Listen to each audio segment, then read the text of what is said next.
My second literary icon is also an historian. The official Australian historian of the First World War was CEW, or Charles Bean. Charles Bean was born in 1879 at Bathurst, New South Wales.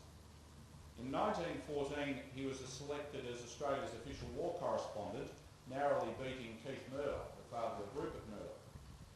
He accompanied Australian troops on their voyage from Melbourne to Egypt in October and landed at Gallipoli on the 25th of April 1915, a few hours after the dawn attack had begun.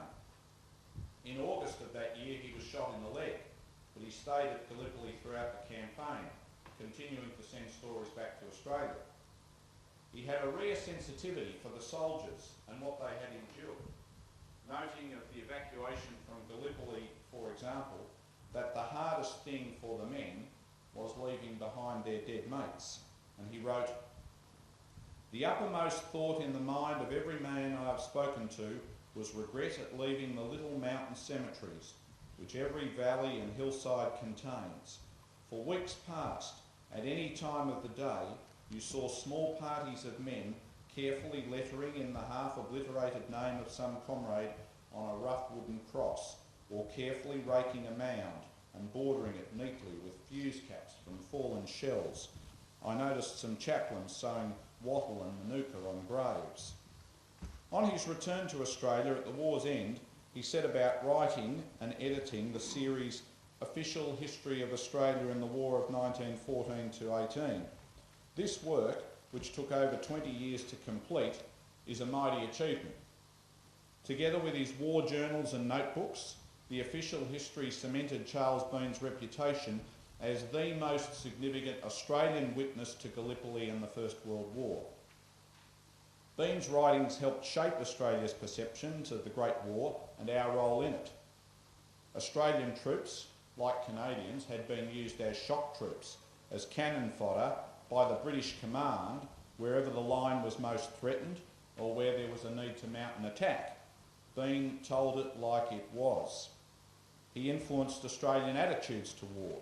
Before 1914, he had regarded war as an evil but awesome thing, not to be welcomed, but not to be flinched from.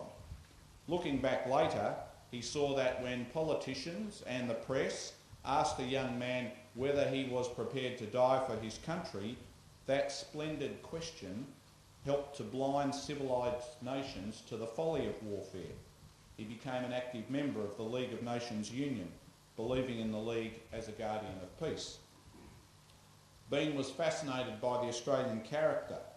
His histories described, and in some respects created, an idealised view of an Australian character that looked back at its British origins but had broken free from the limitations of that society. Bean did more than anyone else to document and therefore capture the spirit of Anzac. In 1946, after the Second World War, he wrote, "Anzac stood and still stands for reckless valour in a good cause, for enterprise, resourcefulness, fidelity, comradeship and endurance that will never own defeat." In shaping the Anzac legend, Charles Bean is clearly an Australian literary icon. He also played an essential role in the establishment of the Australian War Memorial. The War Memorial adheres to Bean's views that war should not be glorified, but that those who died fighting for their country should be remembered. Bean's view that the enemy should not be referred to in derogatory terms has also influenced the culture of the War Memorial.